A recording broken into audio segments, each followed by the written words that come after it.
it's Mia here, and welcome back once again to another show review. Now, today we are going to be talking about The Haunting of Bly Manor, a Netflix original. And I know that October is kind of over, that kind of rhymed, but I recently just finished this, and let me just say that this is one of the best haunting shows I've seen in a long time. But before I get into the nitty-gritty of why I think this show is definitely worth a watch, let me talk about the characters, and there are a few of them. So, our main characters are Danny, and she is the au pair, or the nanny, and she moves to Bly from here in the good old US of A to England. And she is understandably a little creeped out by the house because it's this huge, dark, wooded mansion. And the actress who plays her, I've seen in one other show, and that was also a Netflix original called You. And she just blows it out of the park here. Her worried expression that she has resting worried face, so it really lends well to when something scary is supposed to be happening. And she just wants to teach the kids and have this job, and she's trying to run away from her problems, which I don't want to spoil too much of because I highly recommend this show. So I'm going to try and tell my thoughts about it without spoiling anything major.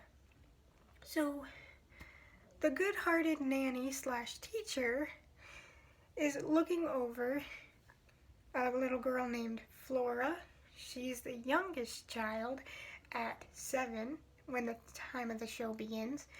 And Flora is kind of this really sweet, really polite young British girl, and she has a tendency for dolls.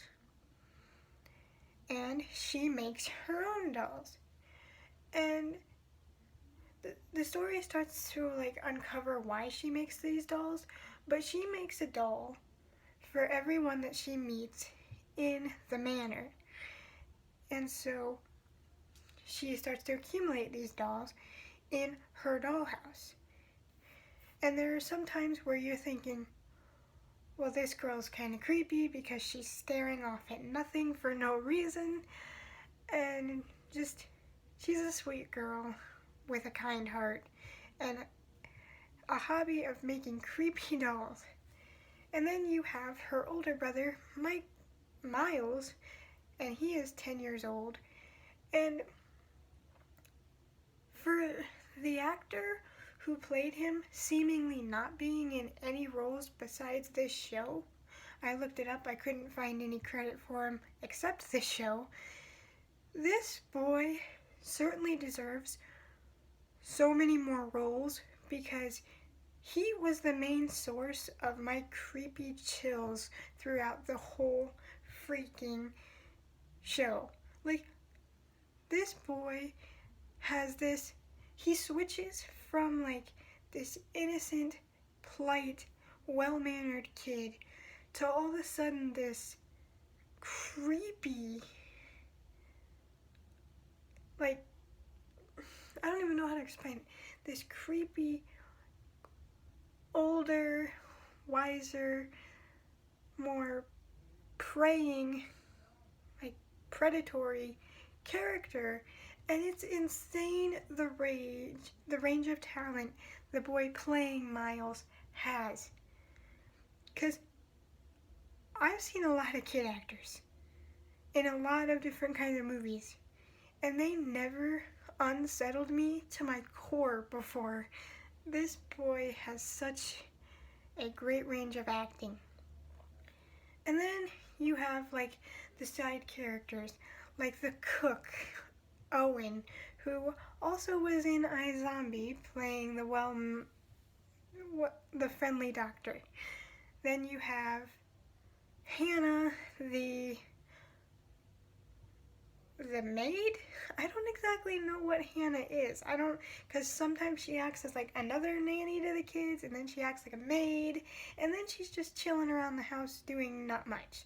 So I don't know what to classify Hannah as, but she kind of serves as like the wise voice and the voice of reason and like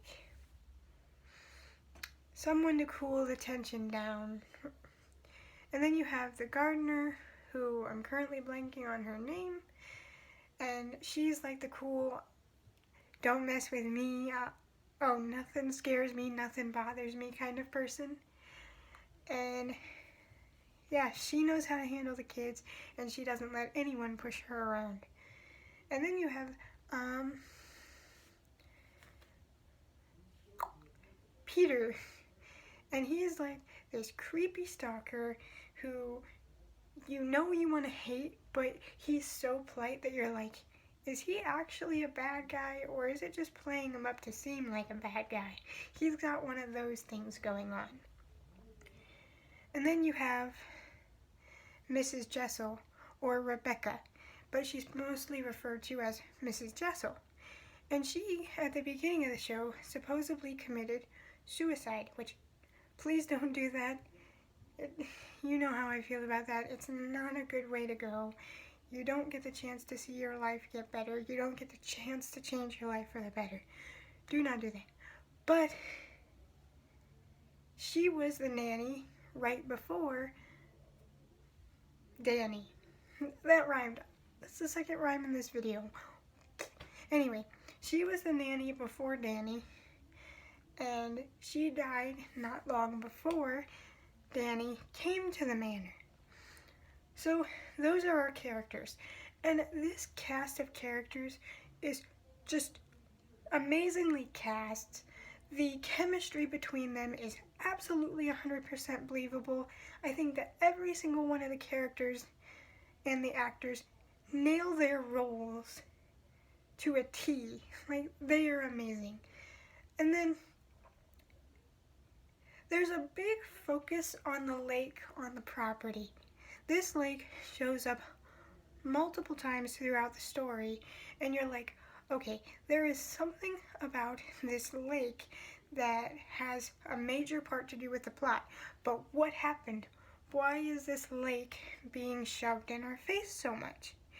And it just builds and builds and builds on the mystery of why this lake is so important and why all of the characters seem drawn there.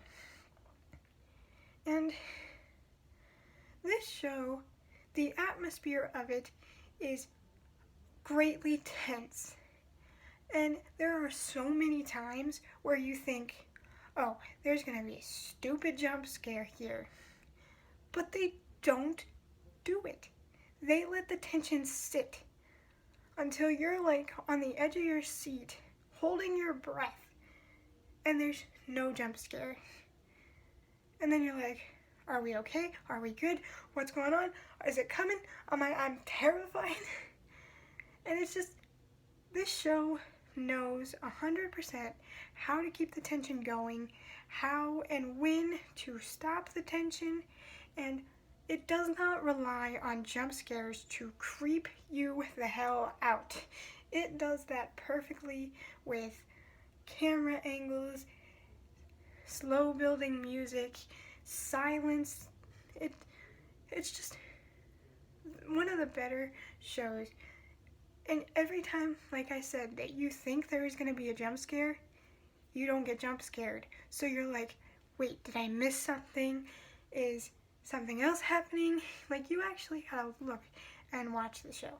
Now, that's not saying there are no jump scares in the show, but because it's not saturated with them, when they do actually do a jump scare, it gets you because they don't saturate them with them. Now, Flora has these dolls, and boy, they are creepy, and they're also a big part of the story. She says she makes them to protect them, and you're like, protect them from what? What is with the lake? What is with the dolls? What is with all these tension. Why does the kids go from mild-mannered to creepy adult seeming? It's just a wild ride. You're going to be on the edge of your seat the whole time. And I know I didn't explain it very well, but there's not much I can say without spoiling it. And this is a show I highly recommend, especially if you're someone that wants something that will scare you, but not think that jump scares are the way to do it. Now, that leads me nicely into what I tried to watch. Because The Haunting of Bly Manor was such a well-done, terrifying show with a great mystery to be solved, and it was all greatly wrapped up, I decided to check out The Haunting of Hill House. Now, The Haunting of Bly Manor is only 9 episodes at an hour apiece. So it's not that long compared to some shows. And through that runtime, there were probably only about maybe 4 or 5 actual jump scares throughout that whole runtime. Now, switching back to The Haunting of Hill House, this one seems completely different. Halfway through the first episode, I was sick and tired of the jump scares in it. Halfway through the first episode, not the first couple episodes, the first episode. The first episode of Hill House had as many jump scares as Bly Manor had in its entire season of an hour episode each. That's pathetic. And to me, jump scares are the laziest, cheapest, most annoying form of a scare that you can do. And this is another reason I liked Bly Manor so much, because it didn't saturate you with jump scare after jump scare. And I'm a jumpy ass person. Anyone that knows me or even has remotely seen me play a horror game will tell you I'm a jumpy person. So, for a jump scares to happen so often, especially in one episode, that I start to get more pissed off than scared, that is pretty bad. It gets to the point where I get so annoyed that when the actual scares happen, I'm not even scared. You've done run out my scared meter. Because now I'm just ticked off.